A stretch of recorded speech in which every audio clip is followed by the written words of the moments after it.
Con esto que le habíamos contado ayer, de que cuando uno ve los datos de coronavirus en Argentina, ve que hay un crecimiento de contagios. Para ponerlo en números redondos, en los últimos 7 días se produjeron alrededor de 20.000 contagios a nivel Argentina. ¿Es significativo el número? Y si uno lo compara en lo que han sido las diferentes olas en Argentina, no. Porque ha habido valores muy superiores en un solo día, o sea, en 24 horas, se generaban valores mucho más altos de cantidad de contagios. Eso por un lado. Pero lo que pasa es que si uno compara lo que han sido estos contagios de los últimos 7 días en relación a 2 semanas atrás, 3 semanas atrás, es allí donde empieza a haber preocupación de decir, ¿estamos en el inicio de una nueva ola? Bueno, ayer el propio Miguel Díaz, director del Rawson, nos decía, no, es muy prematuro para hablar de esto. En ese contexto, hay muchas personas que todavía no han completado el calendario de vacunación, donde, por ejemplo, han recibido las primeras 2 dosis y no han adquirido la de refuerzo, o la segunda de refuerzo, que es la cuarta, si uno va contando todas las vacunas contra el COVID-19, y ha crecido también la demanda. Lo que sucede es que ahora los vacunatorios masivos como tal, como los conocimos, no están. No están y solamente se está vacunando en farmacias y en puestos habilitados. Justamente por eso ya lo tenemos en línea a Germán Daniele del Colegio de Farmacéuticos de Córdoba para que nos dé más detalles al respecto. ¿Cómo está? Joel y Belén los saludan desde Córdoba Noticias. Hola Belén, hola Joel, el gusto en saludarlos. El gusto es nuestro. Bueno, primero consultarle, ¿está creciendo la demanda en la vacunación? Sí, primero la demanda fue sostenida, la verdad que eso hablaba de que fue una medida desde lo sanitario muy acertada, muy oportuna, porque aún estando los vacunatorios habilitados, mucha gente llegaba a la farmacia que no tenía pensado vacunarse porque estaba desinformada, porque tenía dudas, no sabía qué se iba a colocar, y con el asesoramiento del farmacéutico de confianza accedió a vacunarse. Ahí hemos visto muchas primeras dosis y muchos niños, ¿sí? Después esa demanda fue sostenida, creció, como dijiste bien vos, Belén, cuando cerraron los vacunatorios, y en la última semana, a través de estos aumentos de los contagios, creció un poquito más, ¿sí? Pero la demanda en el tiempo fue sostenida y creció en el último tiempo. Germán, un detalle, si recordás, a veces cuando se habla de la vacunación y de los famosos blister de vacunas, se decía que para no desaprovechar había que, una vez que se abría uno, había que vacunar a X cantidad de personas. ¿Cómo se resuelve esto dentro de las farmacias? Digo, para no descartar vacunas. Bueno, justamente eso habla de la responsabilidad con que el farmacéutico está manejando esta situación, ¿no? Y es algo que por suerte se entendió del Ministerio y le hemos agradecido al señor Ministro que la sugerencia nuestra fue que nos dejara coordinar los turnos la farmacia con los pacientes.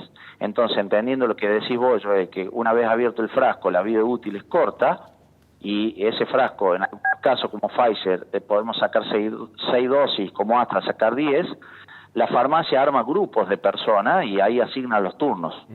Y entonces convoca de a 6 en el caso de Pfizer y convoca de a 10 en el caso de Astra. ¿Sí?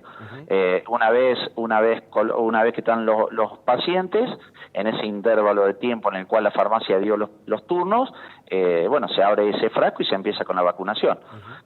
Así que se ha optimizado de manera muy responsable las vacunas, ¿no? Germán, y como para tener un panorama, ¿cuáles son las dosis más requeridas? ¿La tercera, la cuarta o todavía hay gente que se está vacunando con la segunda?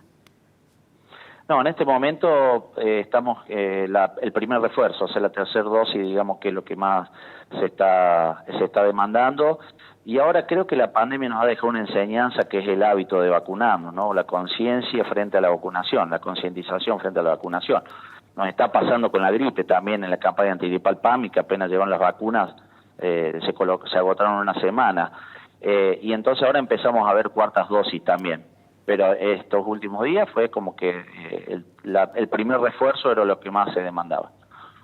Germán, ¿ya se ha producido un aumento en el precio de los medicamentos? Se habla de un 16% en 4 meses, cambiándote de tema. Sí, tal cual, esa información la hemos aportado nosotros, midiendo el promedio de aumento que han tenido los medicamentos de más rotación, lo que más impactan en el bolsillo de nuestros pacientes, ¿no? Así, esa es la información, es así, como bien la decís vos. Tuvimos un aumento fuerte en abril, de un 6% promedio, con picos de algunos laboratorios de 10 o 12%, y bueno, terminado dando un promedio del 6%.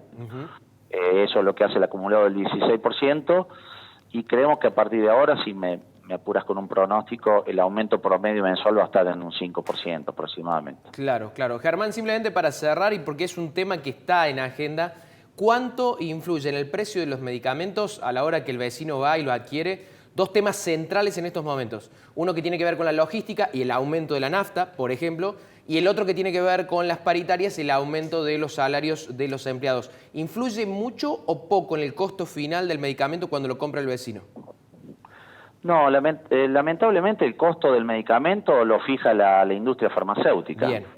¿Y cuáles son los criterios o los parámetros que utiliza la industria farmacéutica para aumentar el medicamento? Nunca lo vamos a saber, porque no sigue una lógica. No sigue la lógica del dólar, no sigue la lógica exacta de la inflación, o sea, no existe una lógica. Claro. Sí, lo que sí, esas cosas nos impactan, sobre todo las paritarias, nos impactan a nosotros sí como en la viabilidad de nuestras farmacias, ¿sí? Porque ese precio nosotros no lo fijamos, el 60% de nuestra facturación es PAM, y dentro del PAM el medicamento tiene un 40 y pico % menos del valor que tiene afuera.